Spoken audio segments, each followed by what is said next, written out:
여러분 어저께 19번째 부동산 대책이 발표가 됐습니다. 지난해 12월 16일 날 강력한 규제책을 발표한 이후로 또 강력한 규제책이 나온 거예요. 12월 16일 날 강력한 규제가 되니까 풍선 효과가 있어서 수용성, 수원, 용인, 성남 이쪽의 집값이 폭등을 한 겁니다. 폭등을. 그러니까 이곳에 대한 규제예요. 쉽게 말하면 이곳에 조정 대상 지역에 포함시키는 겁니다. 조정 대상 지역에 말입니다.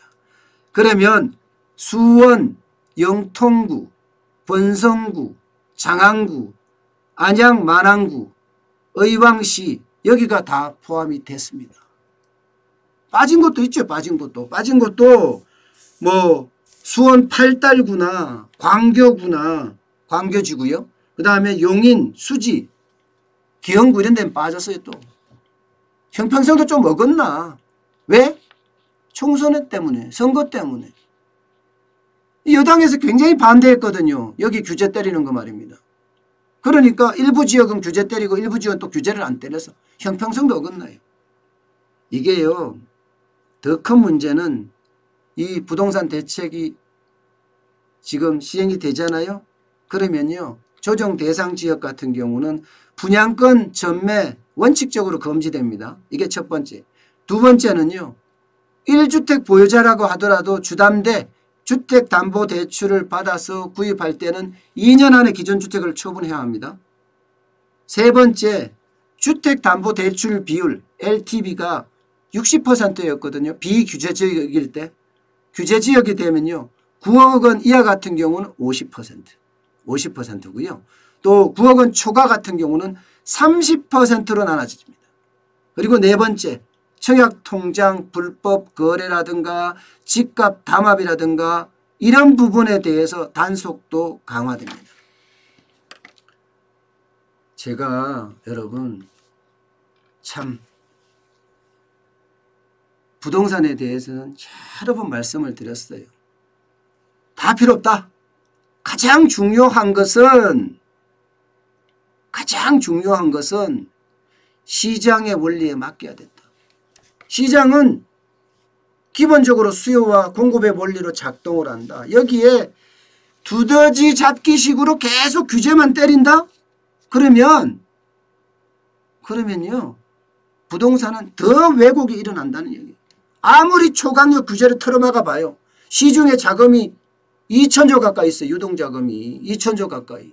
이 자금들이 투자할 데가 없는데 어디로 가겠어요?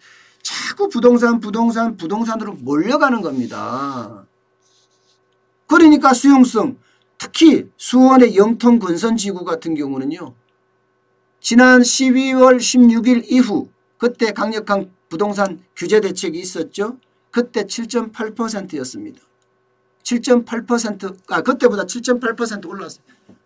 아니 7 내지 8% 올랐습니다. 평균 다른 지역도 2% 올랐어요. 그러니까 두더지 잡기로 망치로 때리듯이 계속 규제죠. 이거 규제 안 됩니다. 이제. 부동산 정책 제가 실패했다고 했잖아요. 이렇게 가서는 절대 안 됩니다. 절대. 가장 중요한 것은요. 여러분 수요가 있는 것에 공급이 이루어져야 합니다.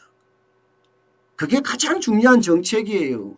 제가 아마 이 방송으로 수백 번 말씀을 드렸을 거예요.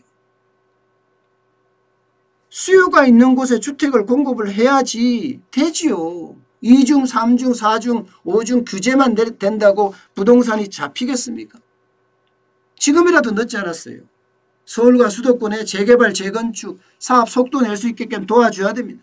그리고 다주택자들 집 팔 수 있게끔 더 효과적인 유인책 써야 합니다. 그래야지 부동산이 잡히죠. 이렇게 규제만 때린다고 해서 부동산이 잡히겠습니까? 절대 부동산 안 잡힙니다. 절대 부동산 안 잡힙니다. 부동산은요. 쉽게 말하면 투자예요. 투자. 지금 많은 사람들이 부동산을 투자라고 생각해요. 2천조가 시장이 넘으니까 그 돈이 어딘가에는 들어가야 될 거 아니에요. 어딘가에는. 어딘가에 투자가 돼야 될 거 아니겠습니까? 그러니까 지금은 제일 투자하기 좋은 곳 그냥 부동산에 투자하는 겁니다.